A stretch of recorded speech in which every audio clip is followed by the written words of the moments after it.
दोस्तों, मैं डॉक्टर मोइज़ हुसैन और आज एक अहम पैगाम देना चाहता हूँ। अगर आपकी लाइफ में कुछ मसाइल है, ये वीडियो आपने देखी और इस पर अमल किया, आपकी ज़िंदगी बदल सकती है। नए साल जब शुरू होने से पहले लोग बड़े बड़े कमिटमेंट करते हैं। मैंने जी वेट लॉस करना है अगले साल, मैंने अगले साल इतना काम करना है, अगले साल नया कारोबार शुरू करना है, अगले साल मैंने कोशिश करनी है। हर कोई इस तरह की कमिटमेंट अपने आप से करता है, मगर अक्सर कमिटमेंट पूरी नहीं होती। इसकी बहुत बड़ी वजह है ब्लाइंड स्पॉट। आप कुछ भी कर लें, आप रात दिन मेहनत कर ले, 100% दुआएं कर ले, अगर आपकी जिंदगी में ये ब्लाइंड स्पॉट है तो आपका कोई भी काम नहीं होगा। अक्सर फिर लोग कहते हैं बंदिश हो गई, हम पे जादू हो गया, बच्चे की शादी नहीं हो रही, कारोबार नहीं चल रहा। इसकी वजह है कि आपकी जिंदगी में ब्लाइंड स्पॉट है। कुरान और हदीस में भी इसका जिक्र है। ब्लाइंड स्पॉट रिमूव कैसे करता है, इसको हटाया कैसे जाता है। ये वीडियो शायद आपकी जिंदगी में कामयाबी का रास्ता हमवार कर सकता है। इस वीडियो को ज्यादा से ज्यादा शेयर कीजिएगा, ना जाने किसको इस वीडियो से फायदा हो जाए और उसका अजर आपको भी मिले। अस्सलाम वालेकुम। ये वीडियो शायद आपकी ज़िंदगी बदल दे। अगर आपकी लाइफ में कुछ मसाइल हैं जिसको मैं डिस्कस करूंगा, अगर ये वीडियो आपने देखी और इस पर अमल किया, आपकी ज़िंदगी बदल सकता है, आपकी ज़िंदगी में कामयाबी का रास्ता हमवार कर सकता है। इस वीडियो को ज़्यादा से ज़्यादा शेयर कीजिएगा, ना जाने किसको इस वीडियो से फ़ायदा हो जाए और उसका अजर आपको भी मिले। दोस्तों, मैं डॉक्टर मोइज़ हुसैन और आज एक अहम पैगाम देना चाहता हूँ। आपको पता है कि अब हमारा साल जो है वो ख़त्म होने वाला है। वैसे तो इस्लाम के हवाले से हमारा जो साल शुरू होता है वो मुहर्रम से होता है। अलबत्ता चूँकि दुनिया एक ग्लोबल विलेज बन चुकी है, तो अब दूसरों की खुशियों में हमें शरीक होना होगा। दिसंबर का बस एंड है अब, और नया साल शुरू होने वाला है। नए साल जब शुरू होने से पहले लोग बड़े बड़े कमिटमेंट करते हैं। मैंने जी वेट लॉस करना है अगले साल, मैंने अगले साल इतना काम करना है, अगले साल नया कारोबार शुरू करना है, अगले साल मैंने कोशिश करनी है ये चीज़ करने की, पाकिस्तान से बाहर जाने की, अपने मार्क्स ग्रेड्स अच्छे लाने की। हर कोई इस तरह की कमिटमेंट अपने आप से करता है, मगर अक्सर कमिटमेंट पूरी नहीं होती। इसकी एक बहुत बड़ी वजह है। हम एक कॉन्सेप्ट आपको देते हैं हमारे 4 डायमेंशन वर्कशॉप में, जिसको कहते हैं ब्लाइंड स्पॉट। आप कुछ भी कर लें, आप रात दिन मेहनत कर ले, 100% दुआएं कर ले, अगर आपकी ज़िंदगी में ये ब्लाइंड स्पॉट है, नाबीना धब्बा है, तो आपका कोई भी काम नहीं होगा। अक्सर फिर लोग कहते हैं बंदिश हो गई, हम पे जादू हो गया, बच्चे की शादी नहीं हो रही, बेटी की शादी नहीं हो रही, कारोबार नहीं चल रहा। इसकी वजह है कि आपकी ज़िंदगी में ब्लाइंड स्पॉट है। अब ये तो बहुत तफसीलन जाऊंगा, टाइम नहीं इतना कि मैं आपको बता सकूं कि ब्लाइंड स्पॉट क्या है, इसके पीछे क्या हिकमत है। इसके हवाले से कुरान और हदीस में भी इसका जिक्र है, लेकिन सिर्फ ये बताता हूं कि ब्लाइंड स्पॉट रिमूव कैसे करता है, इसको हटाया कैसे जाता है, इसको ख़त्म कैसे किया जाता है। देखिए, नए साल की आमद से पहले आपने एक काम करना है ताकि ब्लाइंड स्पॉट आपकी ज़िंदगी से निकल जाए। तभी तो कामयाबी मिलेगी ना। सेहत भी वापस आ जाएगी, कारोबार भी चलेगा, जॉब में भी कामयाबी होगी, नया जॉब मिलेगा। जो भी करना चाहते हैं आप, उसके लिए आपने रिमूव करने के लिए क्या करना होगा। अल्लाह ताला ने 2 हुकूक रखे हैं। एक तो अल्लाह का हक़ है हम पर, और एक बंदों का हक़ है हम पर। ये 2 बड़े इंपॉर्टेंट एलिमेंट्स हैं जिनको समझना ज़रूरी है। अल्लाह ताला गफूर रहीम है, वो माफ़ कर देगा। अगर हमने उसके हक़ में कोई कोताही की और हम नहीं अदा कर सके तो वो माफ़ कर देगा। मुझे यकीन है कि वो माफ़ कर देगा, क्योंकि वो गफूर रहीम है, उसको हमारी इबादत की ज़रूरत नहीं है। ये जो हम इबादत करते हैं, हम अपना कनेक्शन बनाते हैं रब के साथ। मगर इंसान के मामलात जो है ना, उसमें वो माफ़ नहीं करेगा जब तक वो शख्स माफ़ ना करे। तो अब आप देखें कि किसी का बहन के साथ बातचीत नहीं है, कोई भाई के साथ बरसों से बात नहीं कर रहा, किसी का बॉस नाराज़ है, वो बॉस को मना नहीं पा रहा, कोई बॉस अपने एम्प्लॉय से नाराज़ है, कोई अपने घर में काम करने वाले से नाराज़ है, कोई पड़ोसी से नाराज़ है। पता नहीं है नाराज़गियाँ कहाँ लेके जाएंगे, कब्र में लेके जाएंगे। तो नया साल शुरू होने से पहले एक काम करना होगा। अपने काम मुश्किल है मगर करना होगा, दूसरों को मना लें। 2 चीज़ें होती है, या तो माफ़ी मांगे या माफ़ कर दे। बड़े हैं, किसी ने आपके साथ ज़्यादती की, उसको माफ़ कर दे। जैसे माँ बाप कैसे माफ़ कर देते हैं अपने बच्चों को, तो जिसको माफ़ करना उसको माफ़ कर दें, और जिससे माफ़ी मांगनी है उसके घर जाएं, सलाम करें और उसको कहें कि जी मेरे से ये ज़्यादती हुई, मैं इसकी ज़िम्मेदारी कबूल करता हूँ, मुझे माफ़ कर दें। देखिए, ये रिश्ते अगर वापस में बन गए ना, वापस से जुड़ गए।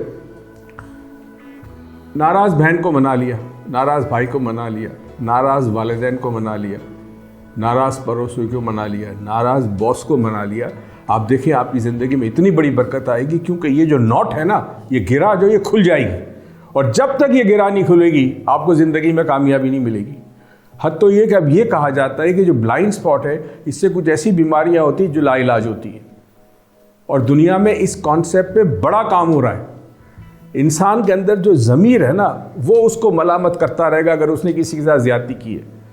चाहे आप अपनी ज़बान से ना बोले, आप बड़ी कुर्सी पर बैठे हैं, बड़े ताकतवर हैं, मगर याद रहे अल्लाह के नज़दीक आप कुछ भी नहीं है। तो जिस मकाम पर भी है, जहाँ पे भी है, अगर आपसे ज़्यादती हुई है तो माफ़ी मांग लें और कोशिश करें उसका अजाला हो सके। उस शख्स के साथ जो भी आपने ज़्यादती की है वो अजाला कर दे। किसी के पैसे देने आपने, अगर आपके पास नहीं है, जाके उससे कह के मैं वादा करता हूँ मैं तुम्हें अगले साल तक पैसे दे दूंगा, और आपका ये कहना, आपकी नीयत अच्छी हो, अल्लाह ताला आपके पास पैसे दे देगा, कहीं ना कहीं से बरकत होगी, आप उसकी रकम वापस कर दे, उसका कर्ज उतार दे। अगर आप कर्जे में हैं तो देखिए कहीं ना कहीं आपने गलती तो नहीं की। मुझे याद एक केस कई सालों पहले मेरे पास आया था। हैदराबाद से एक वालिद और उसका बेटा आया था मेरे पास। बड़े मसले थे, बड़े परेशान थे, कारोबार बंद, फैक्ट्री थी बंद हो गई, ये हो गया वो हो गया। तो बातों बातों में मैंने पूछा आपने किसी से कर्जा लिया था? सोचा उन्होंने कहा 7 साल हो गए हमने कर्जा लिया था किसी से, वापस या नहीं दे सके।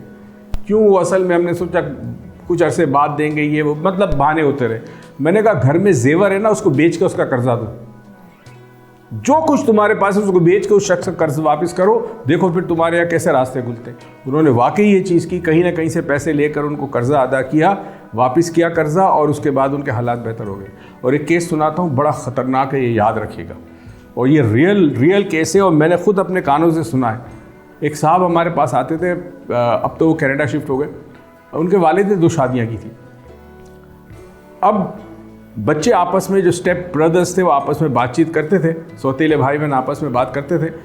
वालिद का इंतकाल हो गया, उनको दफन कर दिया गया। अब हुआ ये कि वहाँ से कहीं से कोई पानी की लाइन टूट गई या कुछ हुआ, मुझे नहीं पता एग्जैक्टली क्या था, मगर ये हुआ कि भाई फैसला हुआ कि इस कब्रों में से जो लोग हैं आसपास जितनी कब्रें, उसको निकाल कर कहीं आगे शिफ्ट करना होगा। तो बाकी तमाम कब्रों से जो भी हड्डियाँ बची थी वो निकाली और कहीं और शिफ्ट कर दी। मौलाना के वहाँ पे आलिम दीन मौजूद थे, उनके सामने, उनके ज़ेरे निगरानी हुआ ये काम। एक कब्र जब उन्होंने खोली गई तो उसमें पसलियाँ थी और हड्डियाँ थी, बाकी कुछ हाथ की, पैरों की, बाकी कुछ भी नहीं था। अब वो जब उन्होंने पसलियाँ उठाने की कोशिश की तो इतनी भारी कि उठ ना सके। 4 लोगों ने पसलियाँ उठाने की कोशिश की, वो पसलियाँ इतनी वजनदार कि उठ ना सके। जो वहाँ पे आलिम दीन थे उन्होंने कहा ये बंद कर दो, इसमें कोई मसले आते, कोई बात है। उन्होंने बंद कर दी। उन्होंने फिर उनके बच्चों को बुलाया, जो बच्चे पाकिस्तान में थे, बाकी बच्चे जो सौतीले बच्चे थे वो साउथ अफ्रीका में थे। तो इनको बुलाया गया, उनसे कहा कि देखो ये वजीफ़ा इसको पढ़ो, और कहीं ना कहीं तुम्हें ख्वाब में कोई बशारत होगी कि क्यों यह जो जिस्म का हड्डी का ये पसलियाँ हैं उठ क्यों नहीं रही। जो लड़का मेरे पास आता था, वर्कशॉप उसने कहीं किया, उसने ये वजीफ़ा शुरू किया, उसको ख्वाब आया और ख्वाब में उसके वालिद ने बताया कि फ़ला जगह पुराने लाहौर में ये मकाम है, ये आदमी का नाम है, इससे मैंने कर्जा लिया था कई साल पहले। लिया हुआ कर्जा था जो वालिद वापस नहीं दे सके, भूल गए, क्या हुआ पता नहीं। तो इसने जाके आलिम दीन को बताया। उन्होंने कहा जी बेटा मालूम करो, किसी ना किसी तरह ये कर्जा वापस करना होगा आपको। उसने जो सौतेले भाई थे साउथ अफ्रीका, उनको कॉल किया, वो वहाँ से आए।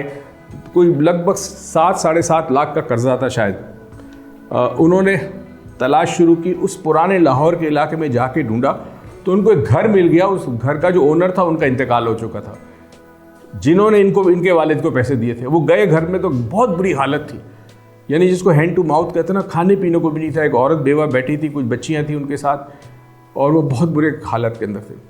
तो इन्होंने जाके कहा कि जी आपके शौहर ने मेरे वालिद को कर्जा दिया था, माफ़ी चाहता हूँ, वो दुनिया से चले गए और हमें पता ही नहीं। और पूरा वाक़या बताया और उनको हाथ में पैसे दे दिए। मौलाना साहब को खबर दी, मौलाना साहब ठीक है, फिर कब्र कुशाई की गई और फिर एक आदमी ने वो पसलियाँ उठा के दूसरी कब्र में मुंतकिल कर दी। दोस्तों ये सोचे, ये कितना बड़ा ब्लाइंड स्पॉट है कि वो शख्स कब्र में है और किस तकलीफ़ में होगा, क्योंकि वो कर्जा देना भूल गया या किसी वजह से कर्जा नहीं दे सका। तो याद रहे, साल के शुरू होने से पहले जो कर सकते हैं कर दें। अल्लाह को राज़ी कर लें, अपने भाई बहनों को राज़ी कर लें ताकि अल्लाह खुश हो जाए, और जो भी आपस में लड़ाई झगड़े थे वो ख़त्म कर दें। उम्मीद करता हूँ ये वीडियो शायद आपके दिल में एहसास पैदा करे कि इंसानी रिश्ते बहुत ही ज़रूरी है हमारे लिए। हमारा जन्नत जहन्नम का ताल्लुक़ इंसानी रिश्तों से बहुत गहरा है। मैंने अभी कहा था ना कि अल्लाह तो माफ़ कर देगा, गफूर रहीम है। मगर इंसान के साथ ज़्यादती की तो वो माफ़ नहीं होगा जब तक वो शख्स माफ़ ना करे। वो क्या पता अगले साल हम में से कितने लोग ज़िंदा रहे ना रहे।